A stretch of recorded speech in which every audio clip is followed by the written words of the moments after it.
Chapter 1, They Vanish, Without a Trace. Matthew is riding his bike when a severe storm rolls in out of nowhere. It is here where he finds shelter from the storm by entering the library. Here Matthew winds up staying a bit past library hours, as he finds a mysteriously old worn book known as the Scepter.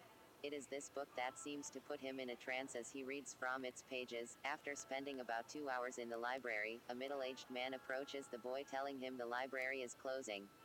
Matthew explains that he was just seeking to get out of the rain and that he is sorry he got sidetracked with all the books. The librarian assures the boy that he is fine and that he can keep the book for 2 weeks. After the librarian gets ready to check out the book for Matthew, it appears to have already been checked out by a person known as Griselda Reed. Matthew finds it odd as that is his sister's name. The librarian and Matthew just push it aside, thinking maybe she had left it when she went home, though the librarian can't recall ever seeing her there that day. As Matthew exits the library, he sees the storm has all but stopped, but the road is a slippery mess, and he must be careful. But soon a few bullies from school give chase after Matthew. Using their bikes, they manage to kick him off his bike and down a muddy hill. They all laugh. As they quickly escape, the one boy yells, "So long, Matt the brat."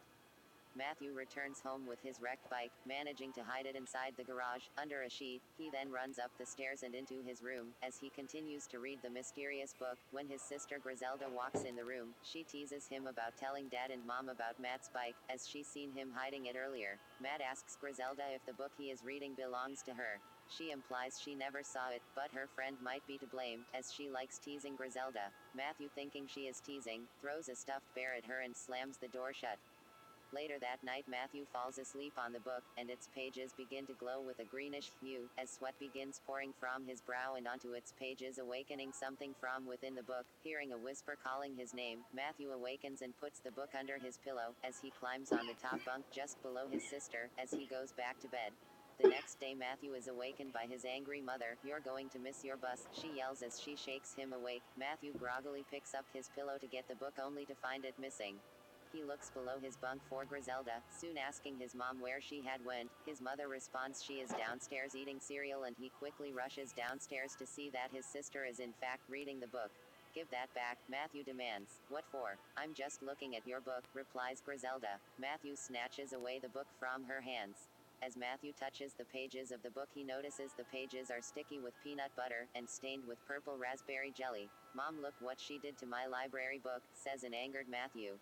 "Ah, it's only a book, Matt. I'm sure I can call the librarian and get things under control," answers Matt's mom. "Oh boy," Matt replies, covering his face within the book's pages. At the bus stop, Matthew and Griselda are waiting for the bus when the bullies soon arrive. "So how is Matt the brat?" "Not now, Kyle," responds Matt, and his sister says, "Lay off my brother." That's when Kyle goes after Griselda and pulls the book bag she is wearing, ripping the strap and sending all the papers into the street. Matthew and Griselda pick up most of the papers, except one, and it's here that they notice it blowing away into the woods. They chase after it. Couple minutes have now soon passed and Matthew is able to reclaim the paper, but not before seeing the bus leave them behind. "Why didn't you catch the bus, Gris?" "'Cause if you're gonna get in trouble, I wanna be by your side," Griselda explains. Matthew hugs her and Griselda quickly grabs the book out from his hand. "And I wanna see the look on your face when Mom yells at you," Griselda exclaims as Matthew chases after her and they run into the house. Griselda locks herself into their room, and starts laughing as she is reading the book out loud. It appears to be an incantation, which when read out loud awakens the witch, and a green mist lights up the room. Griselda screams and an evil laughter is soon heard from within. Matthew desperately tries to kick in the door to no avail. Suddenly the door opens and he runs inside, as he is engulfed in the greenish hue and vanishes.